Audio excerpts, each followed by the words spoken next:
Hello, true duelists. My name is Craig Fee, and welcome to the New Card Report, a video I make sometimes when there are too many cards to put into a regular update, or when I forget to put the cards in the update and whoops, it's been 2 weeks and there's a few new cards, so let's get into it.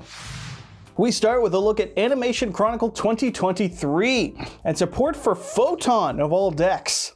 Photon Delta Wing is a light level 4 machine with 1800 attack and 900 defense that on normal summon can summon a copy of itself from your hand or deck in defense position, but doing so will lock you into summoning only light monsters for the rest of the turn. It can also, make it so that your opponent can't declare an attack while you control another copy of itself, so it's like the Duplock 2.0, but unfortunately for this card, Nightmare Unicorn exists, so I don't really think we need to spend too much more time on that effect. It's a new Photon tour guide of sorts, but it can't get any Photon, and it eats up your normal summon. The craziest thing is how it becomes a lot better in Photon if it just had 2,000 attack instead of 18, but Konami are cowards and decided to deny us of that. I mean, I don't think that would have made it good, I'm just saying it would have been better if nothing else. As it stands, this seems worse to normal summon than Galaxy Knight, which is a problem the deck's had since like 2013, give or take. All the changes stays the same, so why is that? I don't know. Right, it's because it's from the anime, that's why whenever it's from the anime, it never seems to live up to the hype, It just ain't enough. Up next is a new number monster. Number 1, Infection Buzz King. Talk about a buzz kill. This new rank 8 Xyz fiend with authentic blue eyes stats needs 2 or more level 8s as material to summon. And on summon lets you look at your opponent's extra deck and send 1 card from it to the graveyard. That's right, folks. Right after the Diablosis ban, they drop this. Gotta have that. Gotta keep looking at each other's extra decks, disrespecting the sanctity of my brand new sleeves. It also can detach a material to target and destroy 1 card the opponent controls, and it will also burn them for half the attack of the monster it destroyed, assuming it destroyed a monster. Otherwise, it just pops whatever card you targeted to pop. And also during the standby phase, it can attach a card from the opponent's graveyard to itself as a material to keep doing this effect. Now, as I said, right after the Diablosis ban, we get this bad boy. But the thing to take note of is that this is kind of a bad boy, and not in the like bad boy kind of way. I'm talking in like, dude, this is shit. Maybe not shit, but it doesn't do the banish face down that Diablosis did, and notably, it does not play part in any sort of worst case scenario, 9 zones are locked out of play and this game fucking sucks sort of shenanigans. So it's not a tier 1 strategy sort of card is what I'm saying. It's still a dick move to look at the opponent's extra deck and take a card from it or have your extra deck ripped into. It's never a fun thing. Nobody missed Litho Sagum or whatever that card was called, ripping apart the extra deck. It's just rude. But it's not like crazy. We've got to consider that Diablosis was a rank 7, and the only thing it was competing for were things like Dracosac and Big Eye. So going first, it had a much more meaningful thing to be able to do, and more importantly than all of that, it was doing it in a tier 1 deck, and it very much helped the strategy of banishing face down to enable shenanigans. This card is going to be competing with the likes of Titanic Galaxy when going first, or things like Dingirsu when going second, which means it's got some much heavier hitters than the rank 7 pool has, at least in my opinion. So maybe a Blue Eyes player is gonna summon this thing out and take a look at your extra deck, but they're playing Blue Eyes. They need that kind of handicap. Not to mention, after they do that, whoops, any spell card to break the board, because that's what spell cards do these days. Triple tack, I don't know. There's also a new Battlin Boxer spell, Ring Announcer, a normal spell that is always treated as a Battlin Boxer card. Its effect will let you special summon a Battlin Boxer monster from your hand, and then you can pop spell and trap cards on the field up to the number of Xyz monsters you control. It almost reminds me of a similar Heroic card that they got. Heroic Call, I believe was the name. But that one could summon from the hand or graveyard, making it a little more versatile. And the second effect worked later on. It had something to do with attack points. It was pretty irrelevant from what I know, but at least it's you could be using it later, as opposed to this card, which summons from the hand, and then you have to already have had Xyz monsters. But I feel like what's going to happen more often is I'm going to use this to summon a card to make an Xyz, rather than use this to summon a card while I've already got Xyz. You know, neither is impossible, but I feel like one's more likely. And you know, the one that doesn't let me get a spell on pot, trap, pop, bop, beep, beep, beep, beep. I don't know what's happening. The point is, it's a very Battlin boxer tier card. That is to say, it's not great, it's not terrible, but man, they could have made it a bit better. It's Battlin boxers. Do you really need to keep it so tame? Ugh. And lastly, from Animation Chronicle 2023, a new ROTA for Pyro monsters. Yes, Bonfire, the official PyROTA, is a Yu-Gi-Oh! Normal spell card. Can you believe it? Why is Yu-Gi-Oh! In that sentence? We'll never know. It adds a level 4 or lower Pyro monster from your deck to your hand, and it has a hard once per turn. Now, fun fact, this does exist because Pain either bribed or, you know, assaulted a Konami design team representative, and that's the only plausible explanation. So that's why it exists. Now, obviously, this is phenomenal in regards to Volcanic and being Volcanic support. Adding the new Rimfire or even the old Rocket adds a much higher level of consistency, especially with Hita, and you know, we got Blaster Bag, and it's like, hey, Volcanic's doing pretty decent right about now. And then there are other non-Volcanic Pyro decks like Laval, and is it just Laval and Flamvel? They have some Pyros in them. I mean, fun fact, did you know there's only one purely Pyro archetype in the entirety of the game, and it's Volcanics. So, if you didn't know before, you do now.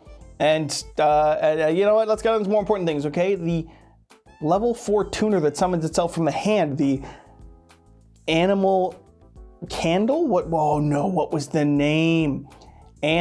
Agnimal Candle, that was it. It was Agnimal Candle. It's the level 4 Pyro that summons itself if it's added from deck to hand, or if it's added to your hand, and this adds it from deck to hand. So it's like, whoa, Volcanic can have tuner plays now. We're getting tuners up in here.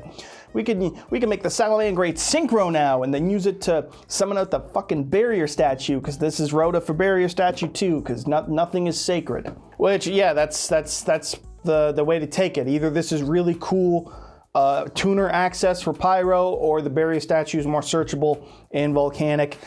You tell me, but do know your answer determines how quality of a person you are. That's just facts, not opinion. I'm a gamer.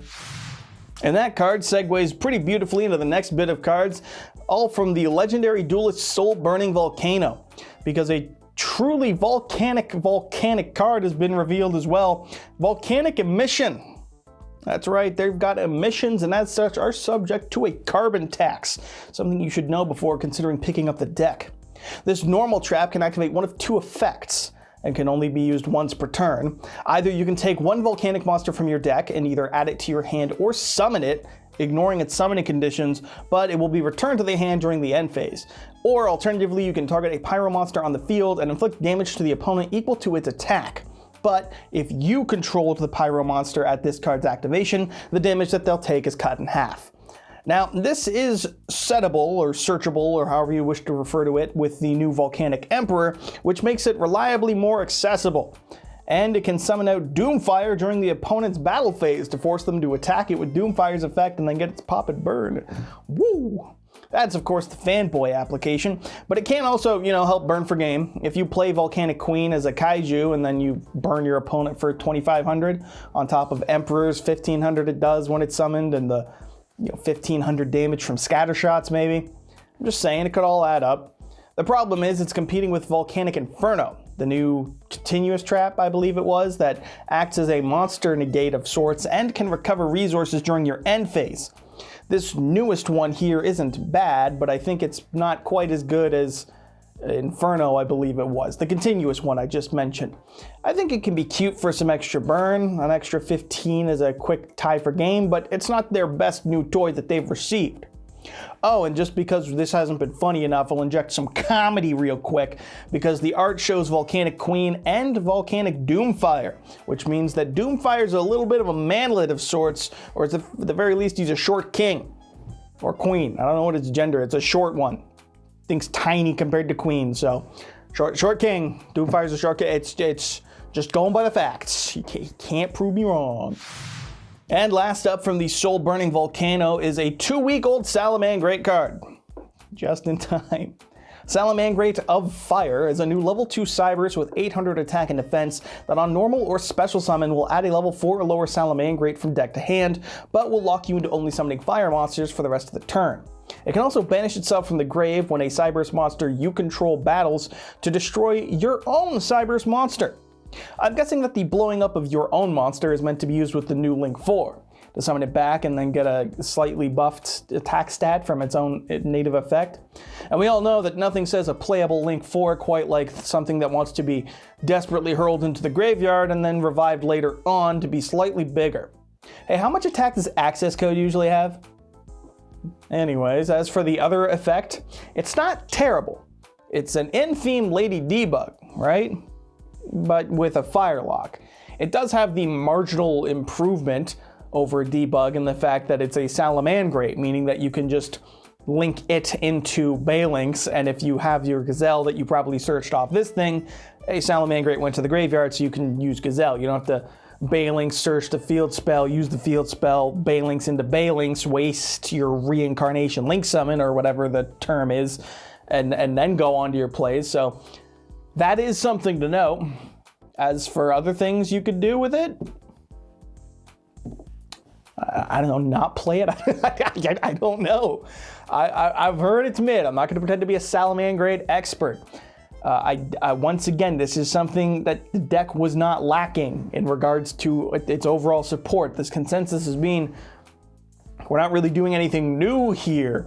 We're not really improving on the deck's weaknesses because this helps you get to Gazelle, but the question is, did we need help getting to Gazelle, or did we need to be able to do more things with that Gazelle?